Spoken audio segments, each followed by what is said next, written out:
जी बताइए। विजिबल है स्क्रीन आप लोगों को? Everything yes is sir. Clear? जी। ओके।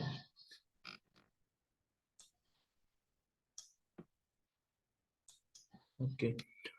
तो आज है मिक्स मेथड क्वेश्चन का जो है लेसन नंबर 5। तो आज की इस क्लास में भी कुछ हम नए क्वेश्चन को डिस्कस करेंगे। कुछ आपके वही पुराने पीवाईक्यूज बेस्ड क्वेश्चन है, बट इससे जो है चीज़ें या फिर नॉलेज जो है दोनों चीज़ों में आपको इजाफा होगा।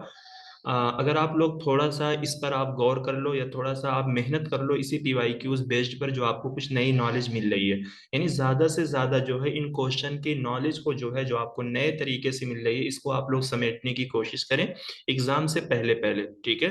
तो देखिए इंशाल्लाह आप लोगों को एग्जाम तक जो है आपको पेपर में इन सारी चीज़ों का जो है काफ़ी इफेक्ट जो है देखने को मिलेगा, यानी फायदा होगा इससे। ठीक? मेरी आवाज़ भी क्लियर है आप लोगों को? हेलो? जी सर। ओके ओके ठीक है। तो चलिए क्लास को शुरू करते हैं। क्वेश्चन नंबर है 121। ठीक है? तो ये किससे क्वेश्चन है? ये आईसीटी से क्वेश्चन है। स्टेटमेंट वन में कहा गया डायनेमिक रैम, जिसको हम D RAM, is the most common type of RAM used in computer but where absolute speed is essential, static RAM is the preferred technology. कह रहे हैं कि डायनेमिक रैम जो है एक मशहूर टाइप है रैम की, जिसको कंप्यूटर में यूज किया जाता है, बट लेकिन जहां पर जो है अब्सोल्यूट स्पीड की जरूरत होती है। अब्सोल्यूट स्पीड का मतलब ये हो गया कि यानी जहां पर हाई स्पीड की जरूरत होती है तो वहां पर जो है यस रैम टेक्नोलॉजी को ही तरजीह दिया जाता है। कहने का मतलब ये हो गया कि यस रैम जो होता है वो डायनेमिक रैम के मुकाबले में काफी हाई होता है। तो इस वजह से जहां पर हमें हाई स्पीड वाली चीजों की जरूरत पड़ती है तो वहां पर जो है यस रैम टेक्नोलॉजी को यूज किया जाता है। ठीक?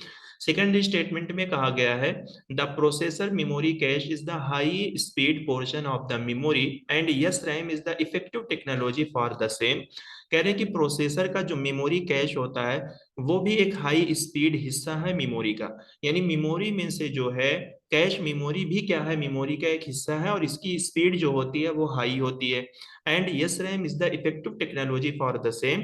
कह रहे हैं कि और यस रैम जो है इसके लिए यानी कैश मेमोरी के लिए जो है एक इफेक्टिव टेक्नोलॉजी है। कहना ये चाह रहे हैं कि कैश मेमोरी जो है वो यस रैम टेक्नोलॉजी का यूज करती है। क्यों यूज करती है? क्योंकि कैश मेमोरी जो होती है इसके अंदर स्टोरेज जो है कम होता है, बट इसकी स्पीड जो होती है सबसे हाई होती है। तो उसी तरीके का फंक्शन या उसी तरीके की वर्किंग जो है वो यस रैम भी करती है। क्योंकि यस रैम भी क्या होती है, स्पीड के एतबार से जो है बहुत फास्ट होती है, बट स्टोरेज के एतबार से जो है ये क्या होती है, बहुत ही कम होती है। तो बताइए कुछ समझ में आया आप लोगों को? क्या सही आंसर होगा? सर बहुत अच्छा। गुड।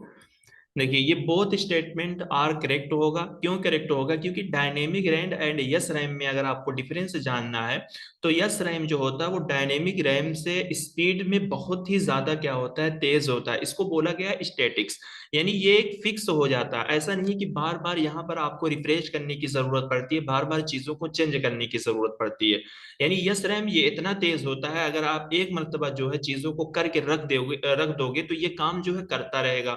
बट डायनेमिक रैम जो है इसमें बार बार जो है आपको रिफ्रेश करने की जरूरत पड़ती है, यानी कदम कदम पर जो है उसको धक्का मारने की जरूरत पड़ती है, रिफ्रेश करने की जरूरत पड़ती है। तब जाकर डी रैम जो है वो क्या है, काम करता है। ठीक है?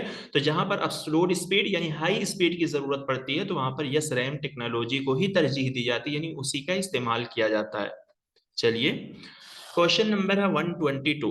अब देखिए इस तरीके के क्वेश्चन कितना पूछे जा रहे हैं आप लोगों से। अगर आप लोग इस चीज को नहीं समझोगे तो आप लोग अपना ही नुकसान करोगे 3-4 नंबर का। ठीक है? इस वजह से ऐसे क्वेश्चन को मैं मतलब स्मार्टली तरीके से मैं आपके सामने स्लाइड पे भी मैं लाकर दे दिया हूँ कि एडी पजल क्या होता है, माइंड मिस्टर क्या होता है। ठीक है? ये जो छोटे छोटे एप्लीकेशन से जो है क्वेश्चन बन रहे हैं उसको जो है आपको याद रखना है। टीचिंग में भी क्वेश्चन बनते हैं, आईसीटी में भी आता है, वही तरीका जो है हायर एजुकेशन में भी फॉलो कर लिया जाता है।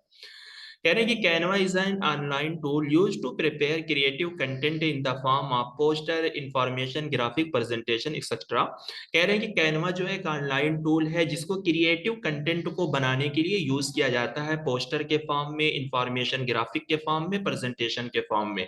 कहना क्या चाह रहे हैं, कैनवा एक ऐसा सॉफ्टवेयर है या एक ऐसा ऑनलाइन टूल है जिसके अंदर हम ग्राफिक, पोस्टर, प्रेजेंटेशन वगैरह की चीजें क्या कर सकते हैं, क्रिएट कर सकते हैं, बना सकते हैं।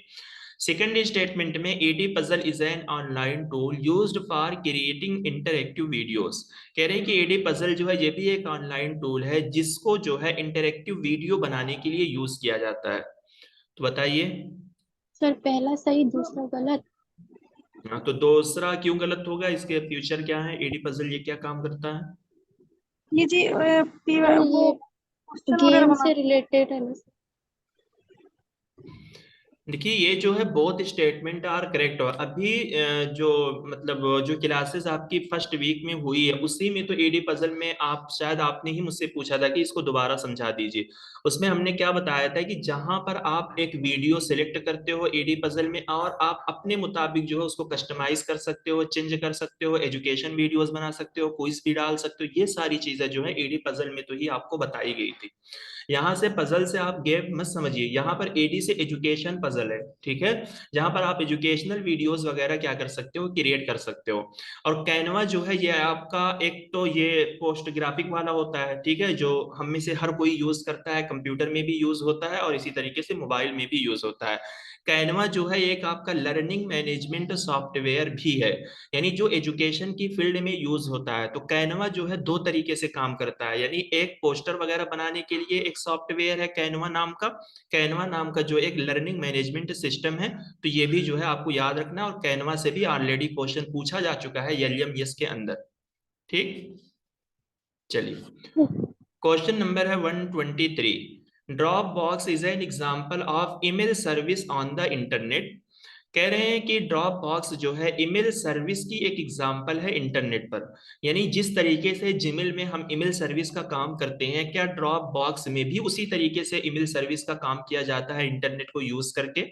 सेकेंड स्टेटमेंट में कहा गया कि Google document is an online word processor. Google document जो है क्या ये एक ऑनलाइन वर्ड प्रोसेसर है? यानी इस सॉफ्टवेयर में जो है ऑनलाइन होकर हम जो एमएस वर्ड वगैरह में काम करते हैं, क्या इस गूगल डॉक्यूमेंट में करते हैं? दोनों सही है। चलिए बहुत अच्छी बात है, गिव योर 2 मार्क्स। और कोई बताए? सर पहला सही दूसरा गलत। चलिए देखिए यहाँ पे दूसरा स्टेटमेंट जो है सही है। मेरे ख्याल से आजकल का जो न्यू मोबाइल आता है सारे मोबाइल में जो है ये वाले फीचर गूगल डॉक्यूमेंट के क्या होते हैं, मौजूद होते हैं।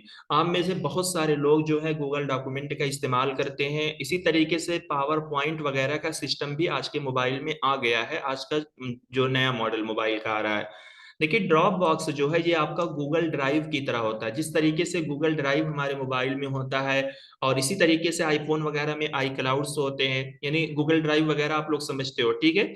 तो ड्रॉप बॉक्स जो है उसी तरीके का गूगल ड्राइव की तरह ही एक सॉफ्टवेयर है। देखिए is a cloud storage service और is a home for all your work where you can store and share file folder and links. तो यानी ये भी क्या है, आपका क्लाउड की तरह एक सॉफ्टवेयर है, गूगल ड्राइव की तरह ही एक सॉफ्टवेयर है जहां पर आप अपनी चीजों को स्टोर करके रख सकते हो, फाइल को, फोल्डर्स को, लिंक को, या जो भी आप चीजें अपनी स्टोर करना चाहो वो यहाँ पर आप कर सकते हो। और ये एक मोबाइल एप्लीकेशन भी है। और इस एप्लीकेशन में जो है आपको जो भी फाइल फोल्डर के साथ काम करना है तो आप इसमें जो है ऑफलाइन काम कर सकते हो, यानी जरूरी नहीं है कि इंटरनेट ऑन होगा तभी जो है आप कर सकते हो। सिंपल ये काम बिल्कुल उसी तरीके से करता है जिस तरीके से आपके मोबाइल में गूगल ड्राइव होता है। गूगल ड्राइव में आप लोग क्या रखते हो, बहुत सारी पीडीएफ रखते हो, बहुत सारी ऐसी फोटोज रखते हो। इसी वजह से आप रखते हो कि ताकि अगर आपके मोबाइल में हर जगह से जो है डेटा डिलीट हो जाए, चाहे व्हाट्सएप से, गैलरी से, लेकिन गूगल ड्राइव से जो है डेटा नहीं डिलीट होता है, अगर चाहे आप अपना मोबाइल फॉर्मेट भी कर दो। तो इसको क्लाउड स्टोरेज बोलते हैं। क्लाउड मीन्स यानी आप यहाँ से बादल समझो, यानी ये चीज बादल में चली जाती है जो आसानी से जो है नहीं खत्म होती है जब तक आप उसके अंदर जाकर खत्म नहीं करोगे। ठीक, जी सर। सर ये क्लाउड स्टोरेज के और भी जैसे टेलीग्राम वगैरह को भी जो होते हैं उसको भी कहा जा सकता है क्या? नहीं नहीं, टेलीग्राम को नहीं कह, टेलीग्राम में आप चीजें कहाँ रखते हो स्टोर करके? टेलीग्राम तो एक मैसेंजर सॉफ्टवेयर है ना, वहां पर आप चैटिंग वगैरह का काम करते हो। टेलीग्राम में कुछ ऐसा सिस्टम है जहां पे आप स्टोर करते हो? उसमें तो मैसेज डिलीट नहीं होता ना, जब भी आप ज्वाइन करें तो वो मैसेज रहता है और सेव नहीं होता है, जैसे उसमें पता नहीं, मुझे समझ नहीं नहीं नहीं, तो यहाँ पे स्टोर करने की बात है, ठीक है। जिस तरीके से आप फाइल या फोल्डर में चीजों को स्टोर करके रखते हो, तो टेलीग्राम तो एक सिंपल व्हाट्सएप की तरह जो है एक मैसेजिंग सॉफ्टवेयर, हाँ उसमें से फाइल को लाकर आप ड्रॉप बॉक्स में डाल सकते हो। टेलीग्राम पे चीजें होंगी, लेकिन वो स्टोर नहीं होती है वहां पे, कि उसको आप किसी चीज में, किसी सुटकेस वगैरह में रख सकते हो। ड्रॉप बॉक्स जो है ये आपका एक तरीके से सुटकेस की तरह काम करता है, कि बाहर से चीजों को लाकर आप इसके अंदर रख सकते हो, पैक कर सकते हो। आया समझ में? जी सर बिल्कुल। चलिए, Which of the following statement AD about internet cookies is are true? तो फॉलोइंग में से कौन सा स्टेटमेंट है जो इंटरनेट कुकीज के बारे में बताएगा कि सही है? They are form of spyware, क्या ये स्पाईवेयर के फॉर्म है? They are used only in advertising, क्या ये कुकीज जो है सिर्फ एडवर्टाइजमेंट में यूज किया जाता है? या ब्राउजर यूज के ट्रैक करने के लिए यूज किया जाता है? They act in the same way as a virus, या वे सेम वायरस की तरह ही काम करता है? कुकीज क्या होती है, इंटरनेट कुकीज क्या होती है? सी ओनली सर। हाँ, क्योंकि देखिए ब्राउजर यूज यानी जो भी आप ब्राउजर में एक्टिविटीज आपने कर रखी है, जितना जो भी आपने ब्राउजर को यूज कर रखा है, उसी चीज की जो हिस्ट्री होती है वो कुकीज के अंदर होती है। उसी को ट्रैक करने के लिए जो है कुकीज का इस्तेमाल किया जाता है। ठीक, चलिए। तो लिस्ट वन को जो है लिस्ट टू से आपको मैच करना है। तो यहाँ पर है online teaching tool advantage for student. काफी आसान सा क्वेश्चन है, हर एक के कीवर्ड जो है एकदम सरल तरीके से जो है विजिबल है आपके सामने। तो मैच करके जो है आपको बताना है। सर पहला वाला ऑप्शन सर। नहीं, पहला तो नहीं होगा। Second option sir. Second option, और फिर से देख लीजिए, ऑप्शन विजिबल करते हैं। सर शायद थर्ड होगा सर। हाँ देखिए, ऑप्शन नंबर थ्री जो है, देखिए लर्निंग मैनेजमेंट सिस्टम, हमने क्या बताया था कि लर्निंग मैनेजमेंट सिस्टम जो है एक ब्रॉड कैटेगरी है, जिसके अंदर जो है ऐसे ही सॉफ्टवेयर आते हैं जो एजुकेशन की फील्ड में काम करते हैं। लर्निंग मैनेजमेंट सिस्टम के अंदर जो है बहुत सारे ऐसे सॉफ्टवेयर हैं, यानी इसके अंदर मूक भी आ जाएगा, इसके अंदर कैनवा भी एक जो है लर्निंग मैनेजमेंट सिस्टम का काम करता है, ड्रूपॉल है, जूमला, इस तरीके के बहुत सारे सॉफ्टवेयर जो है ऐसे आते हैं जो लर्निंग मैनेजमेंट सिस्टम के अंदर आते हैं, जो लर्निंग को मैनेज करने का काम करते हैं। यानी यहाँ पर आप लर्न कर सकते हो, चीजों को एडमिनिस्टर कर सकते हो, चीजों को शेयर कर सकते हो, कंटेंट वगैरह जो है आप यहाँ से ले सकते हो। Accessing course material and assignment any time anywhere, ठीक है। यानी लर्निंग मैनेजमेंट सिस्टम में जो है आप असाइनमेंट को या मटेरियल्स को जो है किसी भी टाइम, किसी भी जहां पर जो है आप एक्सेस कर सकते हो। Video conferencing, participating in live online class session and discussion from remote location also. Remote area या रिमोट लोकेशन हम उस एरिया को बोलते हैं जो देहात वाली एरिया होती है, जो गांव या विलेज वाली एरिया होती है। तो जाहिर सी बात है, वीडियो कॉन्फ्रेंसिंग में जो है आज के इस दौर में जो है देहात वाले बच्चे भी क्या करते हैं, लाइव क्लास में जो है पार्टिसिपेट करते हैं। जैसे मैं हो गया, आप में से बहुत सारे लोग ऐसे होंगे। डिस्कशन फोरम, ठीक है, डिस्कशन फोरम जो है collaboration with pairs, sharing ideas and perspective. तो यहाँ पर जो है आप अपने साथियों के साथ, अपने हम पल्ला हम असर साथियों के साथ आप कोलेबोरेट करते हो, आइडियाज को और अपने नजरियों को जो है आप लोग शेयर करते हो। Online assessment platform, receiving instant feedback on quizzes, assignment, hacking progress and performance. ये जो आपकी परफॉर्मेंस असेसमेंट, ठीक है, हैकिंग प्रोसेस दिया है, इस पे जो है आपको फौरी तौर पर जो है फीडबैक जो है रिसीव हो जाता है, फौरी तौर पर जो है आपको फीडबैक हासिल हो जाता है। देखिए ऑनलाइन असेसमेंट प्लेटफॉर्म, ये ऐसा ऑनलाइन असेसमेंट प्लेटफॉर्म है जो कि टीचर के जरिए नहीं किया जाता है, बल्कि खुद के मतलब खुद से जो है आप क्विज देते हो, खुद से जो है आप क्वेश्चन लगाते हो। तो उस क्वेश्चन या क्विज को जब भी आप सबमिट करते हो तो फौरी तौर पर जो है आपका फीडबैक आपके सामने आ जाता है। किसी भी, जैसे आप लोग जो है इस पे एम एजुकेशनल के सॉफ्टवेयर पे आप लोग प्रैक्टिस करते होगे पीवाईक्यूज वगैरह की, तो जब भी आप उसको सबमिट करते हो तो आपके सामने जो है आपका फीडबैक जो है आ जाता है कि आपके कितने क्वेश्चन जो है सही है, या आपकी रैंक कितनी है, इस तरीके की चीजें जो है फौरन आपके सामने विजिबल हो जाती है। ठीक, चलिए। तो यहाँ पर कुछ स्टोरेज मीडिया है, टाइप ऑफ स्टोरेज है, इसको मैच करके आपको बताना है। हार्ड डिस्क ड्राइव है, यूएसबी है, ब्लू रे डिस्क है। आसान सा क्वेश्चन है, बट इसको भी अक्सर बच्चे गलत ही बताएंगे। जी बताइए।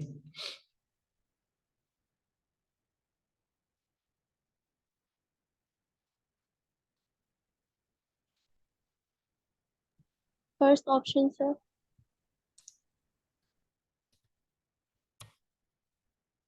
चलिए देख लेते हैं। हाँ, तो ये ऑप्शन नंबर 1 जो है ये इसका मतलब सही आंसर है। देखिए यहाँ पर हार्ड डिस्क ड्राइव जो है ये सॉलिड स्टेट की कैटेगरी में से आती है। ठीक है, जैसे स्टोरेज की बहुत सारी टाइप्स है ना, ऑप्टिकल है, मैग्नेटिक है, सॉलिड है। तो यूएसबी प्लस ड्राइव जो है, क्या बताया आपने, सॉरी, हम ए को मतलब मिलाएंगे।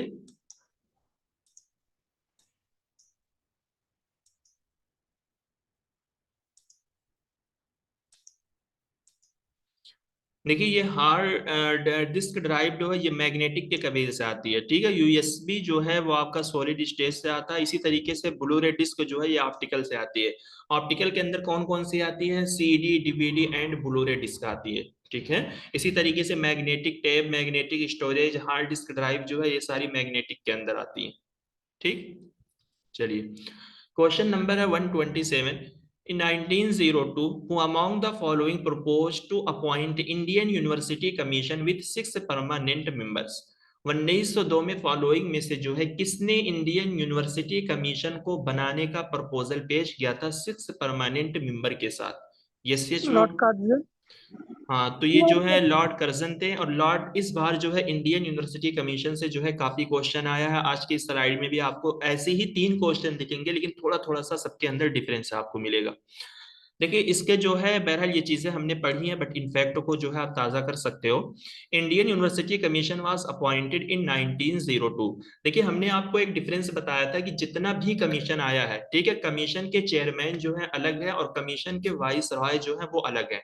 वाइस रॉय का मतलब जो है यानी सूबेदार, यानी जिसको हम नायब सल्तनत बोलते हैं। जैसे बादशाह जो है अपने किसी मतलब वजीर को क्या कर देता है, किसी सूबे का जो है सूबेदार बना देता है, तो वो उस सूबे का मालिक होता है। ठीक है, यानी इसको हम इस तरीके से समझ सकते हैं कि जैसे इंडिया के अंदर बहुत सारे स्टेट है, तो हमारी सेंट्रल गवर्नमेंट जो है वो हर स्टेट में जो है अपना एक सूबेदार बनाकर भेज देती है।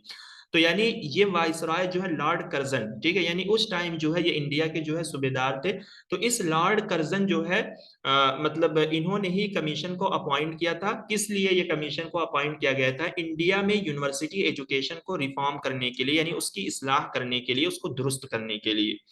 appointed following a conference on education at Shimla in September 1901।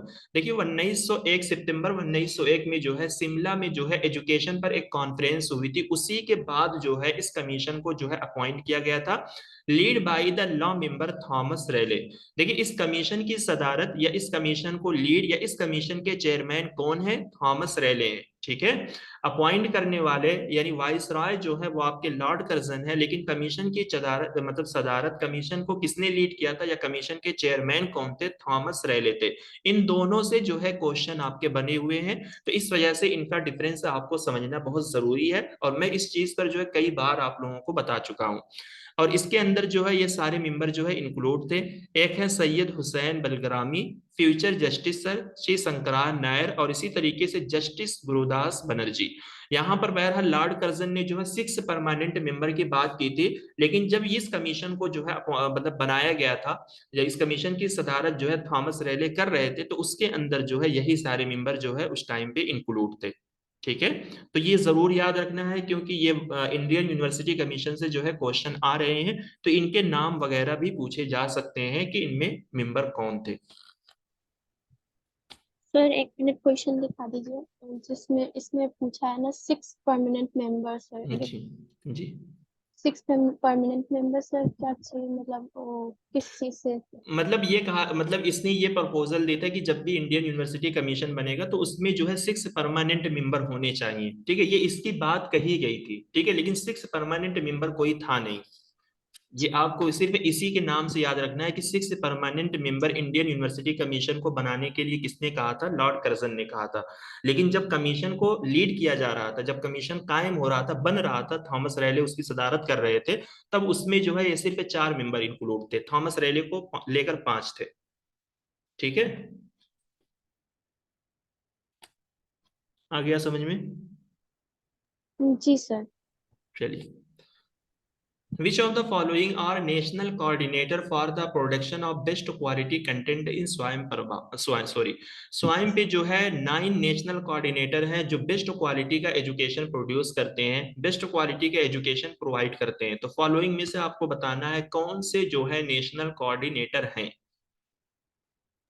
B C sir D पहला ई ऑप्शन सर। सर, पहला ऑप्शन। नहीं इग्नू को एलिमिनेट कर सकते हैं हम। देख लेते हैं। देखिए बी इग्नू सी को डी। आप क्यों इग्नोर करोगे, एनसीटीई यहाँ पर नहीं है, national council for teacher education जो है ये स्वयं के नेशनल कोऑर्डिनेटर में नहीं आता है।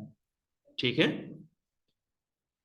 यहाँ पर NITTER करके है जो एक टीचर ट्रेनिंग वाला काम करता है, एक IIM बेंगलोर करके यहाँ पे है। ठीक है, इसी तरीके से यहाँ पर NIOS भी एक है। ठीक, तो 3 तो यही हो गया, फिर उसके बाद यहाँ पर 4 है, 5 6 7 और 2 कौन है, और यहाँ एक एक UGC है, यहाँ पे हो गया। ठीक है, 8 हो गए, एक और कुछ कोई बच रहा है। Sir NIOS। NIOS को तो मैंने बोला है अभी। हाँ निप्टल है, निप्टल NPTEL करके है। ठीक है, जैसे टेक्निकल काम में जो है 2 है, एक निप्टल है जो यूजी कोर्सेज को देता है, AICT जो है वो जो मतलब इंटरनेशनल लेवल पे कोर्सेज को क्या करता है, डील करता है। ठीक है, इग्नू है जो मतलब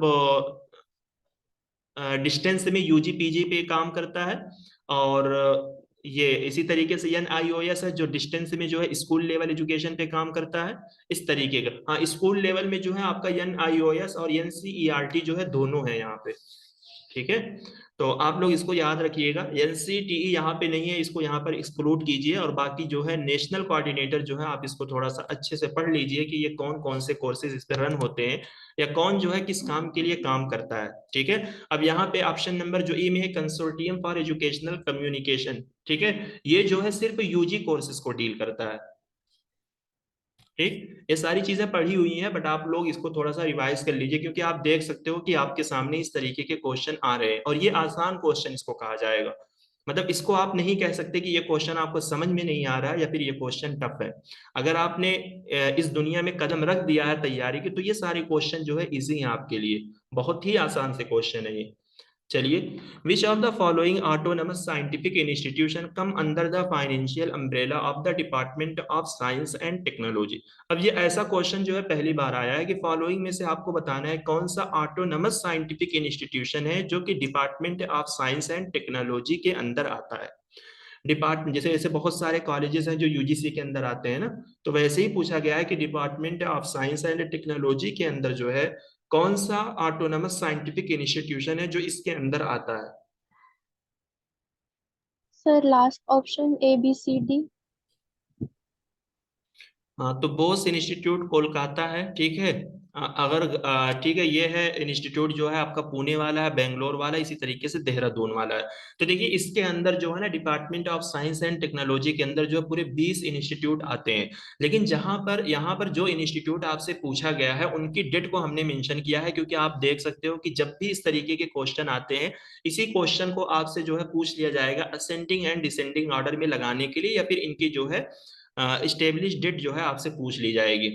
तो यहाँ पर अगर आप देखोगे, अगर कारकर रिसर्च इंस्टीट्यूट पुणे, तो ये 1946 में आया है। ठीक है, अगर आप इसको याद रख सकते हो, इसमें ज्यादा कुछ करने की जरूरत नहीं। AICTE जो है all India council for technical education 1945 में बना है, तो ये लगे हाथ जो है 1946 में बना है। ठीक, इसी तरीके से हमने आपको बताया है पुणे यूनिवर्सिटी, सॉरी अरे कौन सी यूनिवर्सिटी के बारे में हमने आपको बताया था कि 1917 में बनी है। Calcutta university sir. हाँ देखिए, कलकत्ता यूनिवर्सिटी जो है ये 1917 में कायम हुई है। ठीक है, तो उससे जो है आप इसको रिलेट कर सकते हो, और ये कोलकाता में है भी। ठीक, और फिर इसी तरीके से यहाँ पर आप देखेंगे Raman research institute Bangalore was found in 1948। तो राधा कृष्णा कमीशन, जिसको हम यूनिवर्सिटी एजुकेशन कमीशन कहते हैं, वो भी 1948 में आया है। ठीक है, फिर इसी तरीके से इसको आप याद कीजिए, Wadia institute of Himalayan geology Dehradun, ये इस्टेब्लिश्ड किया गया था 1968 में। पहले जो है ये यूनिवर्सिटी ऑफ दिल्ली का जो है ये बॉटनी डिपार्टमेंट था। ठीक है, फिर इस इंस्टीट्यूट को जो है देहरादून उत्तराखंड में क्या कर दिया गया है, शिफ्ट कर दिया गया है 1976 में। तो इस चीज को जो है हमने यहाँ पे लिख दिया है, क्या पता इससे जो है आपका क्वेश्चन बन सकता है कि वो कौन सा इंस्टीट्यूट है जो पहले यूनिवर्सिटी ऑफ दिल्ली का कॉलेज था, लेकिन फिर बाद में उसको एक तरीके से शिफ्ट कर दिया गया है देहरादून में। तो ये आपका यही ये 1968 में बना है। लेकिन 1968 में जो है आपकी सबसे पहली जो है नेशनल एजुकेशन पॉलिसी आई थी। दूसरी बात जो है आप इसको ऐसे भी याद रख सकते हो कि 1969 में जो है इंडियन काउंसिल, ठीक है, सोशल साइंस रिसर्च, जो कि कई बार इससे क्वेश्चन बना है, वो 1969 में बनी है। ठीक है, तो 1968 में आपकी पहली वाली नेशनल एजुकेशन पॉलिसी आई है। तो उसी से जो है आप इसको भी रिलेट कीजिए कि 1968 में ये बना है और 1969 में Indian council of social science research जो है बना है। ऐसे बितरतीब करते हुए चीजों को चलिए तो चीजें आपको याद रहेंगी। फिर अगर इसकी आप ये डेट मतलब याद रखना चाहते हैं कि कब इसको जो है उत्तराखंड देहरादून में भेजा गया, तो 1976 में आपने पढ़ा है कि एजुकेशन को जो है कॉन्स्टिट्यूशन में तरमीम करके, अमेंडमेंट करके कॉन्स्टिट्यूशन में एजुकेशन को किस में रख दिया गया है, कॉन्करेंट लिस्ट में रख दिया गया है 1976 में। तो 1976 में जो है एजुकेशन को कॉन्करेंट लिस्ट में रखने के साथ साथ जो है हमने इस इंस्टीट्यूट को भी क्या कर दिया था, ट्रांसफर कर दिया था देहरादून में। गेटिंग माई पॉइंट, समझ में आ रहा है? जी सर।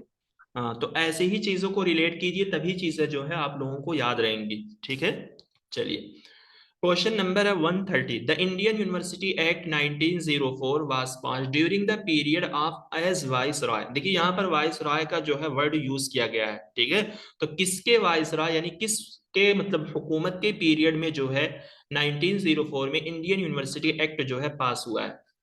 Lord Curzon. हाँ हाँ, तो यहाँ पे जो है ये लॉर्ड कर्जन होंगे। चलिए क्वेश्चन नंबर है 131। देखिए ये होता है ना कि अगर हम जो भी चीज पढ़ते हैं तो अगर नॉलेज हमारे पास होती है तो वो चीज कभी बेकार नहीं जाती है। ये चीज हम लोगों ने पढ़ा है, दोनों कोर्सेज में इस चीज को हमने पढ़ा था, बट इससे क्वेश्चन जो है आज तक कभी बने भी नहीं थे। लेकिन इस मर्तबा जो है आपको दिसंबर वाली शिफ्ट में ये क्वेश्चन देखने को मिल गया है।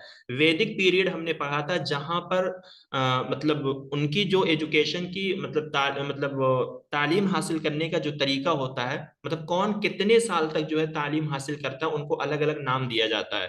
तो उसी से यहाँ पर क्वेश्चन पूछ लिया गया है एजुकेशनल स्टेज देकर। एक है यहाँ पर समावर्तन जो है, सिर्फ इसको छोड़कर वासु, रुद्रा, आदित्य, ये तीनों जो है एजुकेशनल के मतलब स्टेज हैं। किसमें? वैदिक पीरियड के। कि यानी वासु के लेवल पे जो बच्चे होते हैं वो कितने साल तक पढ़ते हैं और कितने वेदास की स्टडी करते हैं। रुद्रा स्टेज पे जो बच्चे होते हैं वो कितने साल तक पढ़ते हैं और कितने वेदास की स्टडी करते हैं। आदित्य पे जो होते हैं वो कितने साल तक पढ़ते हैं और कितने वेदास की स्टडी करते हैं। तो बताइए। Third option, third option. Third option देख लेते हैं। फर्स्ट टू फोर्थ सेकंड बताओ। हाँ देखिए यहाँ पे अगर आपको याद है समावर्तन, ठीक है, समावर्तन का मतलब होता है लास्ट स्टेज जिसको हम बोलते हैं। ठीक है, यानी कन्वोकेशन सेरेमनी। तो कन्वोकेशन जो है हमेशा जो है वो आपका लास्ट यानी टर्मिनल पॉइंट पर ही होता है किसी भी कॉलेज में, किसी भी इंस्टीट्यूशन या यूनिवर्सिटी का। तो समावर्तन सेरेमनी जो है उस टाइम पर भी होती थी बच्चों को मतलब उनको अलविदा करने के लिए, जिसको विदाई बोलते हैं। अब यहां से आप मैच कर सकते हो वासु। ठीक है, वासु जो है ये सबसे छोटा था, मतलब जो 24 ईयर्स का जिन लोगों ने 24 ईयर्स का कोर्स कंप्लीट किया और इसी तरीके से किसी भी दो वेदास की स्टडी की, उसको वासु कहा जाता है। रुद्रा जो होते हैं जिन्होंने 36 ईयर का कोर्स कंप्लीट किया या फिर किसी भी तीन वेदास की स्टडी की, और आदित्य जो होते हैं ये सबसे हाईएस्ट स्टेज होता है जिन्होंने 48 की कोर्स मतलब इन्होंने स्टडी की और 4 वेदास की स्टडी की। तो वेदास की जो है 4 टाइप्स ही होती है, यजुर्वेद, अथर्ववेद, ऋग्वेद, ठीक है, सामवेद। तो ये वाले वासु वाले जो होते हैं 24 प्लस 2 वेदास, रुद्रा जो है 36 प्लस 3 वेदास। ठीक है, तो इसमें 36 है तो 36 का 3 जो है आप इससे रिलेट कर सकते हो कि 3 वेदास। इसमें 24 है तो इससे आप रिलेट कर सकते हो कि 2 वेदास। इसमें 4 है तो इससे आप रिलेट कर सकते हो कि 4 वेदास। ठीक है, बट रही बात यहाँ पर आपकी, तो इसको जो है आप VRA से करके याद रख सकते हो कुछ इस तरीके से। तो ऐसे ही रिलेट कीजिए ताकि चीजें आपको स्मार्टली याद रहें एग्जाम तक। और ये सारे क्वेश्चन रिपीट होने वाले हैं, देख लीजिएगा आप लोग। आ गया समझ में? जी सर। जी sir.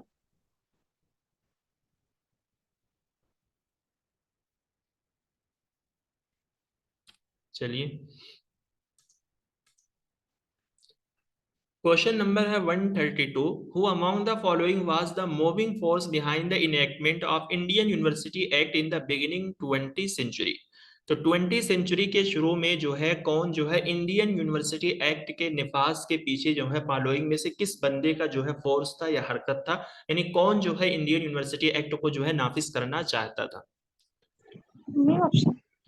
B sir, Lord Curzon. हाँ, तो लॉर्ड कर्जन है। आप देखिए लॉर्ड कर्जन से ही 4 क्वेश्चन आपके सामने दिया गया। कंसेप्ट एक है बट पूछने का या पूछने का तरीका जो है थोड़ा सा अलग है। सर यहाँ आपने ऑप्शन नंबर 3 डाला हुआ है। हाँ, तो ये गलत है, ये हो जाएगा आपका ऑप्शन नंबर 2। ठीक है, ठीक। चलिए क्वेश्चन नंबर है 133। If you want to understand the theoretical reason that lead researcher to conduct a study, you would read which section of their article. कह रहे हैं कि अगर आप किसी रिसर्चर की किए गई स्टडी के थ्योरेटिकल रीजन को आप समझना चाहते हैं, कहना ये चाह रहे हैं कि अगर किसी रिसर्चर ने किसी चीज पर स्टडी कंडक्ट कर रखी, यानी वो स्टडी कर रखा है, और आप उसके रिसर्च के थ्योरेटिकल रीजन को समझना चाहते हैं, यानी उसके थीसिस के बारे में आप जानना चाहते हैं, तो उसके आर्टिकल का जो है कौन सा सेक्शन जो है आपको रीड करना चाहिए, यानी उसके आर्टिकल का जो है कौन सा सेक्शन या कौन सा एरिया जो है आप रीड करोगे तो आपको जो है थ्योरेटिकल रीजन पता चल सकता है। एब्स्ट्रैक्ट पढ़ोगे, इंट्रोडक्शन एरिया पढ़ोगे, डिस्कशन या मेथोडोलॉजी, क्या पढ़ोगे? First option. Methodology sir. नहीं नहीं, देखिए यहाँ पे जो है इंट्रोडक्शन। इंट्रोडक्शन पढ़ोगे, ठीक है, क्योंकि अच्छा। अब्स्ट्रैक्ट में जो होता है पूरे थीसिस का जो है समरी होता है, ठीक है, वो सिर्फ थ्योरेटिकल रीजन यानी कुछ ही चीजों को जानना चाहता है। थ्योरेटिकल रीजन का मतलब ये हो गया जहां पर वो स्मार्टली यानी ऊपर ऊपर से जानना चाहता है कि इसने अपने रिसर्च में क्या कर रखा है। तो आपके रिसर्च का जो इंट्रोडक्शन पार्ट होता है उसमें रिसर्चर जो है सारी चीजों को बताता है, यानी जैसे मुकदमा होता है ना कि इस किताब में हमने कितनी फसल बनाई है, हर फसल में हमने किस चीज के ऊपर लिखा है, किस चीज के बारे में बयान किया है। देखिए अब ये तरीका जो है बिल्कुल आज के मतलब हम लोगों पे जो है प्रैक्टिकली ये सारी चीजें फिट हो रही हैं आज के इस दौर में। जैसे मैं भी अगर मुझे किसी की थीसिस के बारे में देखना होता तो सबसे पहले जो है हम उसका वही इंट्रोडक्शन पार्ट ही देखते हैं, यानी उसका बाब देखते हैं, उसकी फसल देखते हैं कि इसने जो है अपने मुकदमे में मतलब बता रखते ये रिसर्चर जो थीसिस होती है वहां पर ये सारी चीजें इंक्लूड होती है कि मेरा पहला बाब जो है किस चीज पर है, दूसरा बाब जो है किस चीज पे है। तो हम देखते हैं कि हाँ अगर इस बात से रिलेटेड जो है चीजें या कुछ जानकारी हमें मिल सकती है तभी जो है हम उसकी थीसिस को खोलते हैं, अदरवाइज हम नहीं खोलते हैं, क्योंकि किसी के पास इतना टाइम है नहीं कि आप पूरी पूरी रिसर्च को या पूरी पूरी थीसिस को उठाकर आप देखोगे। इंट्रोडक्शन पार्ट आप खोलते हो तो आपको पता चल जाता है कि क्या लिखा गया इस रिसर्च में या किस चीज पर जो है ये रिसर्च की गई है। ठीक है, चलिए क्वेश्चन नंबर 134।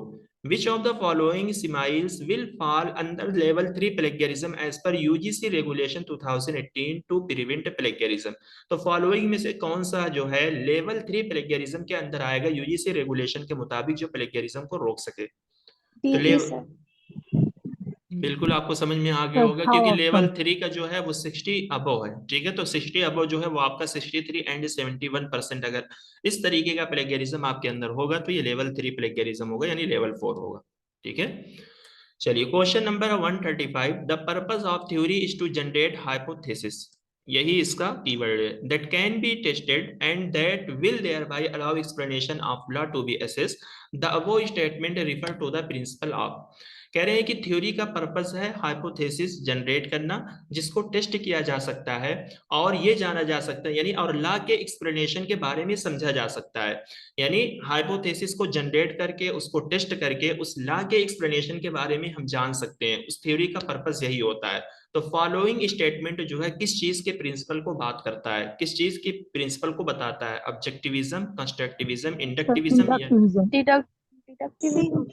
इंडक्टिविज्म। नहीं नहीं, देखिए ये डिडक्टिविज्म है क्योंकि डिडक्टिविज्म जी, डिडक्टिव थॉट में सर। ही जो है यहाँ पे हम क्या करते हैं हाइपोथेसिस बनाते हैं।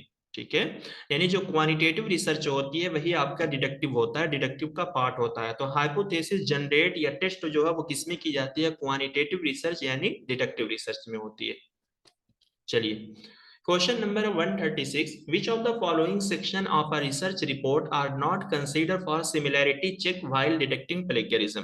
फॉलोइंग में से रिसर्च रिपोर्ट का कौन सा सेक्शन है या कौन सा एरिया है जिसको प्लेगियरिज्म को चेक करने के लिए कंसीडर नहीं किया जाएगा? यानी जब हम प्लेगियरिज्म चेक करेंगे तो इन एरिया पे जो है मतलब इन एरिया पे जो है या इन एरिया की सिमिलैरिटी नहीं चेक की जाएगी या इन एरिया को जो है प्लेगियरिज्म में नहीं लिया जाएगा। वो एरिया कौन कौन सी है? abstract, all generic term यानी laws, observation, conclusion, bibliography। किस चीज को हम पहला प्लेगरिज्म, पहला वाला ऑप्शन सर। ABCDE यानी इन सब को नहीं लेंगे? सही, बिब्लियोग्राफी तो सर लेंगे सर ना? सर बिब्लियोग्राफी नहीं लेंगे ना? जी जी, बिब्लियोग्राफी जो है अच्छा, नहीं लेंगे, ठीक है। देखिए यहाँ पे है all generic term and laws, ठीक है। यहाँ पर ऑल जेनेरिक टर्म का मतलब यानी कोई भी ऐसी टर्म या कोई भी ऐसा मुहावरा या कोई भी ऐसा रूल या कानून है जो सबके लिए आम है, यानी उसका अल्टरनेट कुछ यूज ही आप नहीं कर सकते हो, ठीक है। तो ये इस चीज को जो है प्लेगियरिज्म में नहीं माना जाएगा। और दूसरी बात जो है बिब्लियोग्राफी। बिब्लियोग्राफी क्या होती है, यानी एक तरीके से किताबों की लिस्ट होती है, फेहरिस्त होती है। जिस बिब्लियोग्राफी को देखकर रिसर्चर जो है सिर्फ अपने टॉपिक के बारे में आइडियाज लेता है, तो रिसर्चर जो है उस चीज को इंक्लूड करता है कि हमने मतलब ये आइडियाज जो है कहाँ से लिया है, ठीक है, या इस किताब को पढ़ने का आइडिया जो है हमें किस चीज से मिला है। तो बिब्लियोग्राफी में सिर्फ किताबों की फेहरिस्त होती है, उसमें से रिसर्चर कुछ करता नहीं है, बट रिसर्चर उस चीज को इंक्लूड कर देता फर्दर दूसरे रिसर्चर के लिए, ताकि अगर उसको भी कुछ आइडियाज चाहिए तो बिब्लियोग्राफी की लिस्ट देखकर ले सकता है, ठीक है। बाकी अगर आप देखेंगे एब्स्ट्रैक्ट जो है ये भी तो आपके रिसर्च का ही पार्ट होता है, यानी उसी रिसर्च में से ही आप समरी लिखते हो, ठीक है। तो इसको जो है चेक किया जाएगा। अगर हाँ ऑब्जर्वेशन जो है आप करते हो, यानी आपका डेटा जो ऑब्जर्वेशन के थ्रू आपने लिया है, क्या आपने किसी दूसरे का डेटा तो नहीं चोरी कर रखा है, तो इस तरीके की चीजें जो है चेक की जाएगी। बाकी जो आप कंक्लूजन निकालते हो, अपना खात्मा रिसर्च के अंदर लिखते हो, इस चीज को भी चेक किया जाएगा, कहीं आपने दूसरे का चुरा कर तो नहीं लिख दिया है, ठीक। सर एक ऑल जेनेरिक टर्म्स लो सर, ये एक बार फिर से बता दीजिए। देखिए all generic term and law का मतलब ये है, जैसे बहुत सारे ऐसे मुहावरे हैं, ठीक है, बहुत सारे ऐसे लॉज हैं जैसे जो मैथ वगैरह में यूज होते हैं, ठीक है, बहुत सारे ऐसे कानून हैं जो सबके लिए आम है, यानी उसका अल्टरनेट आप कुछ दूसरा यूज ही नहीं कर पाओगे, ठीक है। ओके तो सर। अगर उस तरीके की चीज आपके रिसर्च में यूज हुई है तो उसको जो है प्लेगरिज्म में नहीं चेक किया जाएगा या नहीं माना जाएगा, ठीक। जी जी। चलिए question number 137, knowledge is arrive at through the gathering of fact, ठीक है, that provide the base for law, this refer to the principle of. कह रहे हैं कि नॉलेज जो है फैक्ट को गैदर करने के थ्रू ही जो है अराइव होती है, यही है गैदरिंग ऑफ फैक्ट, यानी हम इसमें से किस चीज में जो है पहले फैक्ट को जमा करते हैं, फिर उसके थ्रू जो है हम नॉलेज पे अराइव होते हैं, फिर हम नॉलेज पे पहुंचते हैं, जो कि हमें क्या है लॉ का एक बेस प्रोवाइड करता है। तो ये किसका प्रिंसिपल है? फिनोमिनलिस्ट। इंडक्टिविज्म। हाँ। इंडक्टिव। हाँ तो ये इंडक्टिव का होता है, क्योंकि इंडक्टिव में जो है अगर हमें कुछ भी चीजें मिल जाती है तो उसके बारे में हम पहले फैक्ट को जो है जमा करते हैं, फिर उस बेस पे जो है हम थ्योरी देते हैं, जैसे न्यूटन का लॉ था। तो हमें बस थोड़ा सा एक प्रॉब्लम या एक नॉलेज मिल गई है कि मतलब ऊपर जब भी कोई चीज फेंकी जाए तो वो नीचे गिर जाती है, यही प्रॉब्लम था। अब इस चीज के बारे में उस बंदे ने क्या किया, खूब जो है नॉलेज को जमा किया, तरीके तरीके का एक्सपेरिमेंट किया, सारी चीजों को जाना उसने कि क्यों जो है कोई चीज ऊपर फेंकी जाए वो नीचे गिरती है, ऊपर क्यों नहीं जाती है। तो उस बेस पे जो है उसने एक थ्योरी जनरेट कर दी। चलिए question number 138, which of the following are social emotional display during interpersonal communication. Following में से कौन सा जो है इंटरपर्सनल कम्युनिकेशन के दौरान जो है सोशल इमोशनल चीजों को जो है जाहिर करेगा, ठीक है। Embarrassment, guilt, shame, pride, jealousy. Embarrassment क्या होता है, यानी एक तरीके से आप परेशानी बोल सकते हो, जहनी इंतशार, जहनी उलझन बोल सकते हो। गिल्ट समझते हो, शेम मीन शर्म, प्राइड मीन्स फख्र करना, जेलसी मीन्स किसी से हसद करना। तो अगर आप इंटरपर्सनल कम्युनिकेशन किसी से कर रहे हो, यानी दो लोगों के दरमियान कम्युनिकेशन हो रहा है, तो कौन सी चीज है जो एक तरीके से इमोशन में जाहिर हो सकती है दो लोगों के दरमियान? सर सारे सभी ऑफिस ABCDE। हाँ तो ये सारे होते हैं, ठीक है, दो लोगों के दरमियान कम्युनिकेशन होता है। तो अगर आप देखेंगे ये सारी चीजें जो है इमोशन में जाहिर होती हैं, सही तरीके से यानी पॉजिटिव तरीके से भी ये सारी चीजें जाहिर होती हैं और गलत तरीके से भी ये सारी चीजें जाहिर होती हैं, ठीक है। अब वो आपका जाहिर करने का तरीका क्या होना चाहिए वो आप पे डिपेंड करता है। चलिए question number 139, non verbal emotional expression precedes verbal communication in human lifes. कह रहे हैं कि नॉन वर्बल इमोशनल एक्सप्रेशन जो है ह्यूमन लाइफ में वर्बल कम्युनिकेशन से पहले आता है। कहना ये चाह रहे हैं कि मतलब अगर आप देखेंगे, अगर हम किसी को कोई बात बताना चाहते हैं तो सामने वाला जो है पहले मतलब बोलने से पहले, यानी हमारे बोलने से पहले ही वो हमारे एक्सप्रेशन से क्या है समझ जाता है कि ये बंदा सैड है या बंदा खुश है। तो वही कह रहे हैं कि नॉन वर्बल कम्युनिकेशन जो है वर्बल कम्युनिकेशन से पहले ही अपने एक्सप्रेशन को क्या कर देता है, जाहिर कर देता है। ठीक। फिर सेकंड में कहा गया कि socialization inculcates display norms for appropriate emotional communication. यहाँ पर डिस्प्ले नॉर्म्स का मतलब होता है कल्चर। ठीक है, डिस्प्ले नॉर्म का मतलब होता है कल्चरल नॉर्म्स, जहां पर कल्चर की बात की जाती है, जहां पर आप कल्चर की चीजों को जाहिर करते हो। कह रहे हैं कि सोशलाइजेशन जो है मतलब अप्रोप्रिएट इमोशनल कम्युनिकेशन के लिए क्या है, एक तरीके से डिस्प्ले नॉर्म को जो है दिखाता है, यानी डिस्प्ले नॉर्म को सिखाता है। कहना ये चाह रहे हैं कि अगर आपको अप्रोप्रिएट इमोशनल कम्युनिकेशन करना है तो आपकी जिंदगी में जो है सोशलाइजेशन का होना जरूरी है। यानी अप्रोप्रिएट इमोशनल कम्युनिकेशन और सोशलाइजेशन का मतलब ये हो गया कि जहां पर आपको डिफरेंट कल्चर की नॉलेज हो, डिफरेंट वैल्यूज के बारे में आप सीखते हो, डिफरेंट इथिक्स के बारे में आप सीखते हो, लोगों के बारे में आप जानते हो कि क्या है, किस तरीके से बोलना चाहिए, रहना चाहिए, लोगों के कल्चर क्या होते हैं, ये सारी चीजें जो है आपको सोशलाइजेशन से पता चलेगी। अप्रोप्रिएट इमोशनल कम्युनिकेशन का मतलब ये है कि जब आपकी जिंदगी में सोशलाइजेशन वाली चीजें होंगी तभी जो है आप अप्रोप्रिएट इमोशनल कम्युनिकेशन कर पाओगे। यानी आपको मालूम होगा कम्युनिकेशन करने के लिए कि हमें किस जगह जो है अपने इमोशन को पॉजिटिव वे में जाहिर करना है, किस जगह हमें अपने इमोशन को निगेटिव वे में जाहिर करना है। ये सारी चीजें जो है आपको सोशलाइजेशन ही डिस्प्ले करती है। ठीक है। दोनों थोड़ा सा, सही। हाँ दोनों स्टेटमेंट बिल्कुल सही है, बट ये जो इनका लिखने का तरीका जो है बहुत ही अजीब तरीके से इन्होंने लिखा है कि मतलब लफ्ज टू लफ्ज आप इसका वो करोगे तो मफहूम वाजे नहीं होगा। बट जो मैंने आपको बताया है इसका मफहूम जो है यही है। ठीक है, क्वेश्चन समझ में आ गया ना? जी जी सर। चलिए, क्वेश्चन नंबर है 140। Failure to understand the cultural environment can lead. ठीक है, कल्चरल इन्वायरमेंट को समझने से अगर आप नाकाम हो तो ये किसकी वजह से, इंफॉर्मेशन रिचनेस की वजह से, एग्जिबिटिज्म, या हाई ब्रो कम्युनिकेशन, या मिस कम्युनिकेशन? Communication sir.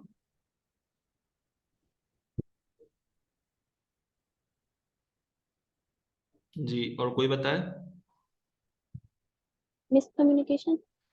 हाँ, तो ये जो है यहाँ पर मिस कम्युनिकेशन होगा, यानी मिस गाइडेंस या मिस कम्युनिकेशन, मतलब मिस कम्युनिकेशन मतलब हम समझ नहीं पा रहे हैं लोगों के कम्युनिकेशन को, तो इस वजह से जो है हम समझने से फेल हैं इन्वायरमेंट के बारे में। इन्वायरमेंट में जो भी मतलब कल्चर वाले लोग रहते हैं उनकी चीजों को समझने से जो है हम नाकाम हैं। In a square of opposition to proposition which of the following is correct. तो फॉलोइंग में से आपको बताना है कौन सा जो है सही है। कह रहे हैं कि अगर ए को दिया गया है फॉल्स तो क्या ओ अनडिटरमाइन होगा, अगर ई को दिया गया है फॉल्स तो क्या आई फॉल्स होगा, अगर आई को दिया गया है फॉल्स तो क्या ए फॉल्स होगा। सिंपल सा है, आप ए ई ओ बनाइए। ठीक है, ए ई आई ओ बनाइए और इसका जो है सेकंडों में आंसर आप निकालिए।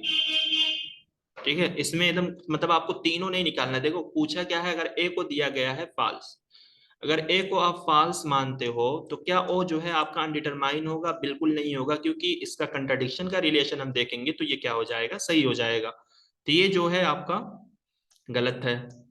अगर ई को दिया गया है फॉल्स, ठीक है, तो यहाँ पर ई है आपका फॉल्स, हम इसको मान लेते तो क्या आई फॉल्स होगा? बिल्कुल नहीं होगा, क्योंकि कंट्राडिक्शन का रिलेशन हम चेक करेंगे तो आई सही होना चाहिए, तो ये भी जो है यहाँ पे गलत दिया गया है। फिर सी में कहा गया है कि अगर आई को दिया गया है फॉल्स तो क्या ए फॉल्स होगा।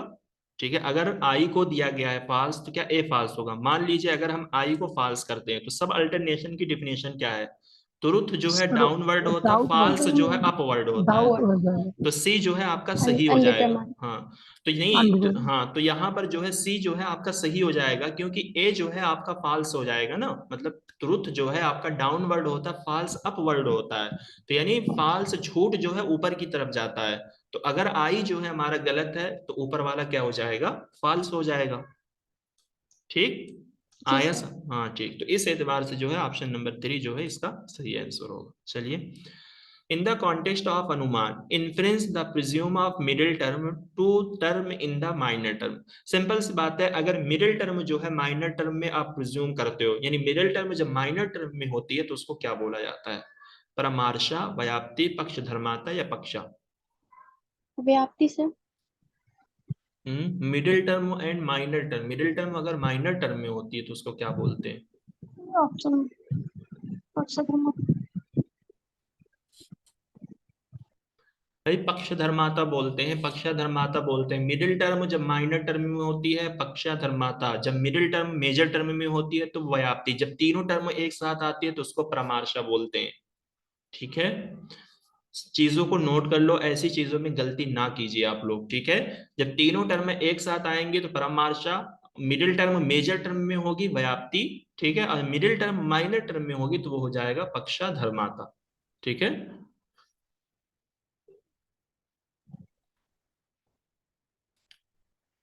चलिए यहां पे कहा गया in the light of concept of term which of the following is incorrect. ठीक है, टर्म के कंसेप्ट की रोशनी में आपको बताना है कौन सा मतलब स्टेटमेंट जो है इनकरेक्ट हो। यहाँ पर टर्म लिखा गया है, ठीक है, इसी टर्म के एतबार से क्वेश्चन पूछा गया है लफ्ज टर्म से।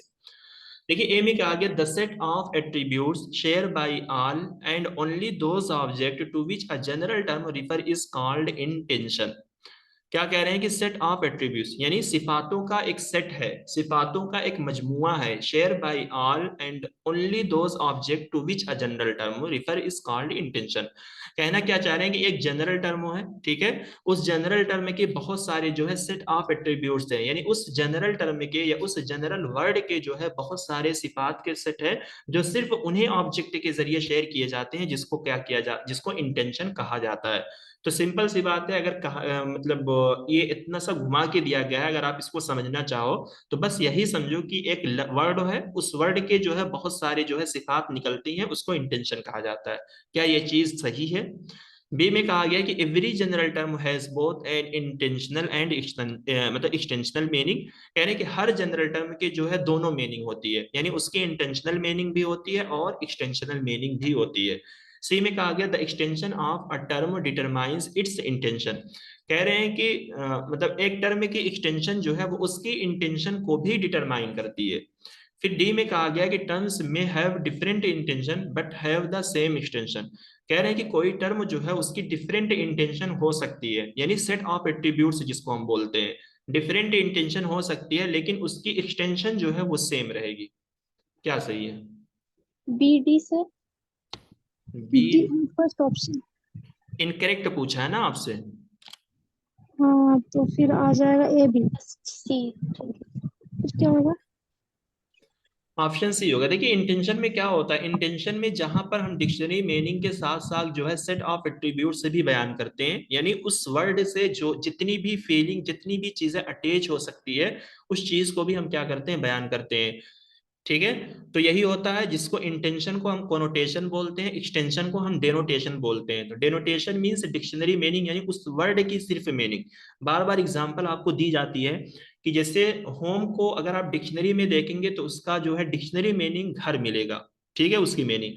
अगर इसी को आप उसके इंटेंशन फॉर्म में जाओगे तो उस घर के साथ जो भी चीजें अटैच हो सकती है वो सारी चीजें वहां पर आपको मिलेंगी। यानी आपको घर मीनिंग के साथ साथ आपको ये भी मिलेगा कि घर जो है मतलब बिल्कुल जन्नत सा होता है।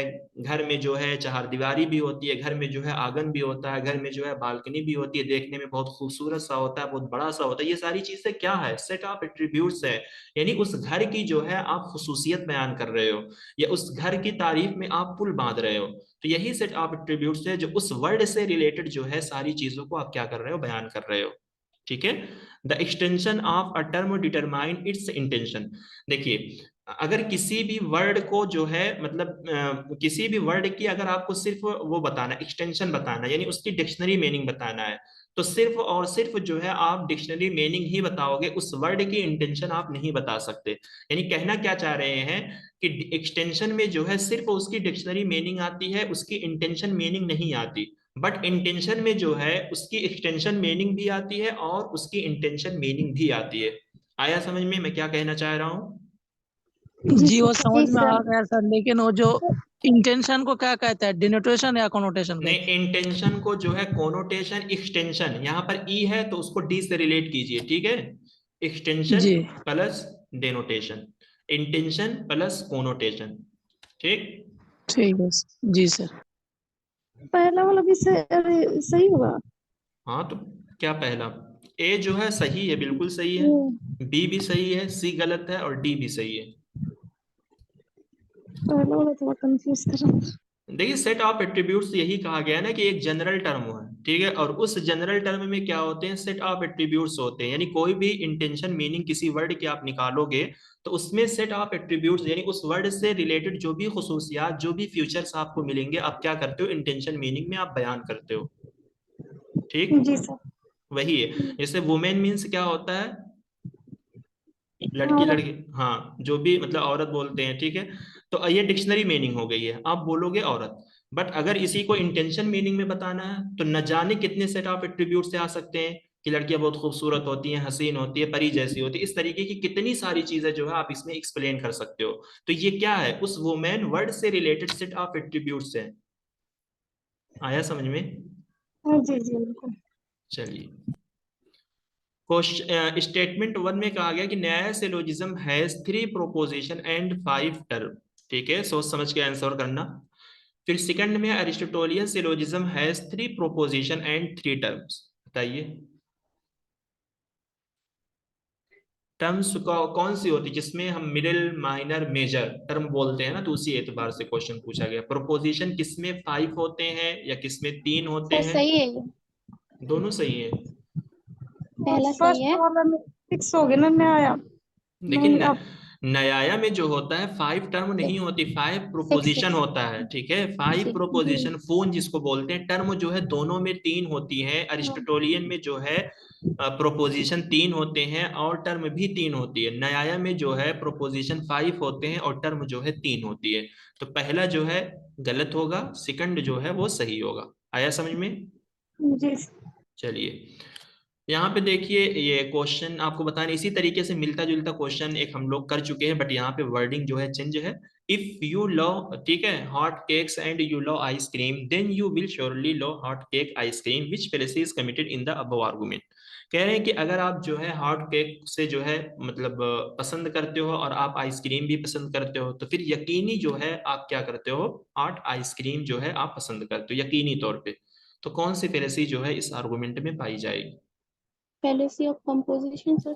हाँ, पहले से आप कंपोजिशन होगा क्योंकि यहाँ पर आपने सिर्फ जुज बोला है और उस जुज बोलकर आपने कुल मुराद लिया। यानी यहाँ पर आपने सिर्फ एक जुज बोला है कि आप हॉट केक को और इसी तरीके से आइसक्रीम को जो है आप क्या करते हो, पसंद करते हो, प्यार करते हो, जो भी आप बोल सकते हो। फिर उसी बेस पे इसने कह दिया कि यकीनी तौर पर यानी श्योरली आप क्या करते हो, हॉट केक आइसक्रीम को जो है आप पसंद करोगे। ठीक है, तो ये क्या है, फेलिसी ऑफ कंपोजिशन है। चलिए, question number 146। At which stage of cognitive development adolescents can think, reason and analysis beyond the realm of concrete experience? Cognitive development के जो है कौन से स्टेज पर जो है एडोलसेंस जो है सोचते हैं, रीजन के बारे में जानते हैं और कंक्रीट एक्सपीरियंस के दायरे से बाहर निकलकर जो है वो एनालिसिस करते हैं, रीजन के बारे में जानते हैं और वो चीजों को सोचते हैं। तो ऐसा काम जो है बच्चे किस स्टेज पे करते हैं? Sensory motor sir. नहीं, फॉर्मल। नॉर्मल में आएगा। हाँ देखिए सेंसरी मोटर तो जो है वो आपका सबसे पहला वो होता है ना, सपा का चुनाव फारिस जीत गया, यही हम लोग इसको निमोनिक्स के जरिए याद किए थे। सेंसरी मोटर है, ठीक है, प्री ऑपरेशनल है, चुनाव से कंक्रीट ऑपरेशनल है, फॉर्मल फारिस से फॉर्मल ऑपरेशनल है। तो फॉर्मल जो है यहाँ पर जो बच्चे होते हैं 12 ईयर्स एज के होते हैं और उसके अबो एज के जो होते हैं, ठीक है, यानी 12 ईयर्स और उसके आगे की जो भी एज होती है वो इसी के अंदर आते हैं, फॉर्मल स्टेज के अंदर आते हैं। तो यानी 12 साल के जो बच्चे होते हैं वही जो है एनालिसिस करते हैं, सोचते हैं, रीजन वजह ये सारी चीजों को मालूम करते हैं। तो ये फॉर्मल ऑपरेशनल स्टेज के जो है बच्चे होते हैं। इस थ्योरी से जो है 2-3 साल के बाद क्वेश्चन देखने को मिला है, इससे पहले काफी इससे क्वेश्चन बने हैं। तो यानी एक बार फिर से ये आ गया है मैदान में, तो इसकी सारी चीजें देख लेना आप लोग। चलिए, विच of the following is not the objective of teaching? तो फॉलोइंग में से कौन सा जो है टीचिंग के मकासद में से नहीं है?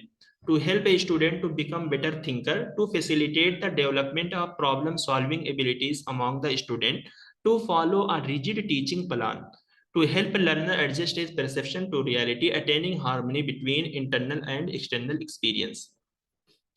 Third sir. Third.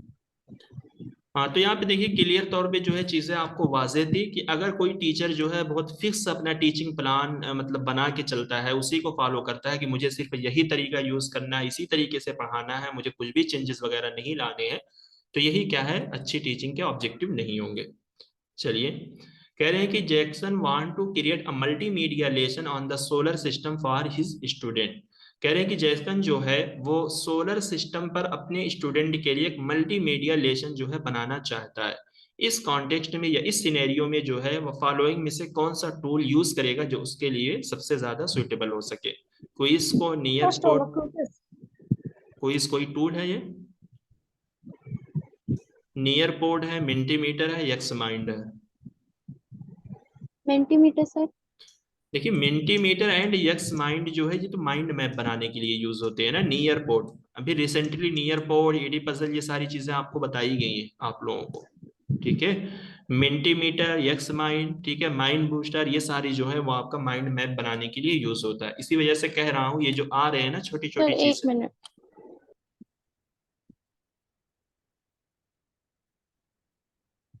Sir, x mind भी उसी वो माइंड मैपिंग का है। हाँ, तो वही कह रहा हूँ ना, एक्स माइंड जो है वो माइंड मैपिंग का। ठीक।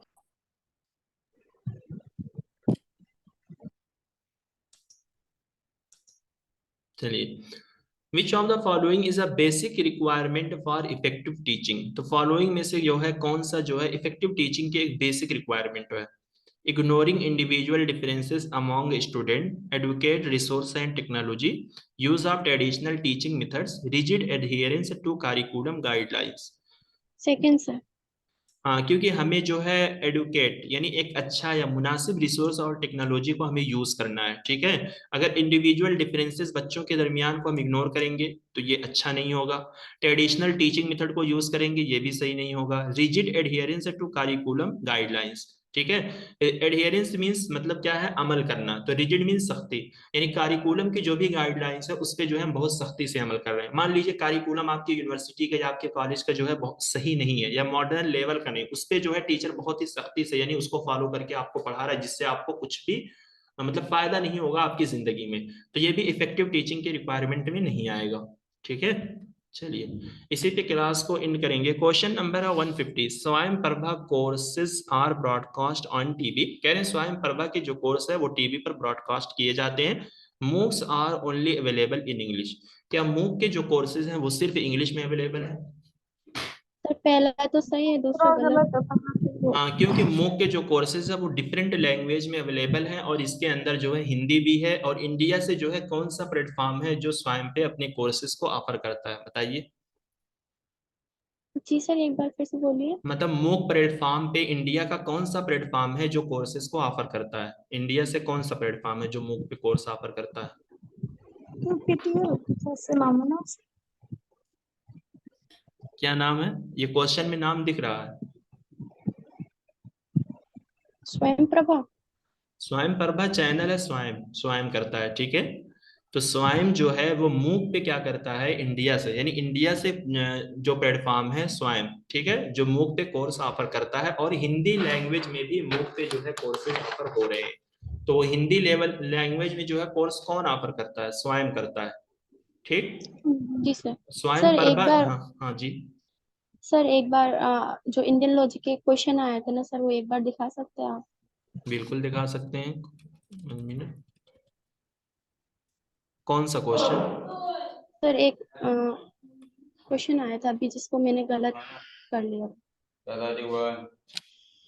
मिडल टर्म माइनर टर्म हाँ यही है, ये जी। देखिए। जी सर। देखिए पक्ष धर्मांतर जो होता है ना, middle term and minor term, देखिए आप इसको ऐसे याद रख सकते हो। देखिए धर्माता, माता मीन्स क्या होता है, माँ, ठीक है। या ऐसे याद रख सकते हो कि मेरी माँ का नाम जो है मीना, तो यहाँ पर माइनर टर्म में यम आई एन है, ठीक है। माँ का नाम जो है जी। मीना है, तो इससे ये याद रहेगा ना कि जब मिडिल टर्म मीना में आती है तो वो माता बन जाती है, जब मिडिल टर्म जो है मेजर में जाती है तो वो व्याप्ति बन जाती है, ठीक है। Okay sir. हाँ, तो ये कंफ्यूजन मेरे ख्याल से दूर हो जाएगी अगर इस चीज में आप कंफ्यूज हो तो। जब मिडिल टर्म में मीना आती है यानी माइनर आती है तो माता बन जाती है, माँ बन जाती है पक्षधर माता। और इसी जी। तरीके से मिडिल टर्म मेजर में जाएगी व्याप्ति। जब तीनों टर्म एक साथ आती है, मिडिल माइनर मेजर, तो उसको हम क्या बोलते हैं, परमार्शा। ठीक है सर। ठीक ठीक। और साथ ही वही 48 वाला जो सेकंड ऑप्शन था वो थोड़ा बता दीजिए। 48 48 क्वेश्चन 48 ऑप्शन सेकंड।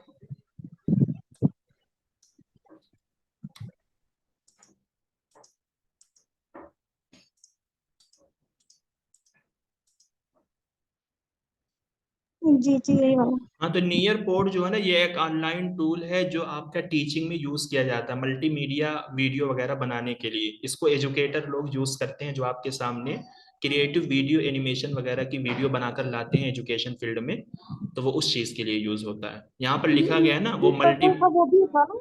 जी हाँ, एडी पजल जो है वो भी एजुकेशन की फील्ड के लिए यूज होता है, और ये भी यूज होता है। तो यहाँ पर तो लिखा गया क्विज़ेस ना, जो है वो भी तो ऐसे आता है ना कि उसमें तो थोड़ा सा। क्विज़ेस जो है ये टूल नहीं है, क्विज जो है क्विज सिंपल सा, ठीक अच्छा है। हाँ, हाँ हाँ सही सही सही समझ। Thank you. चलिए फिर ठीक है।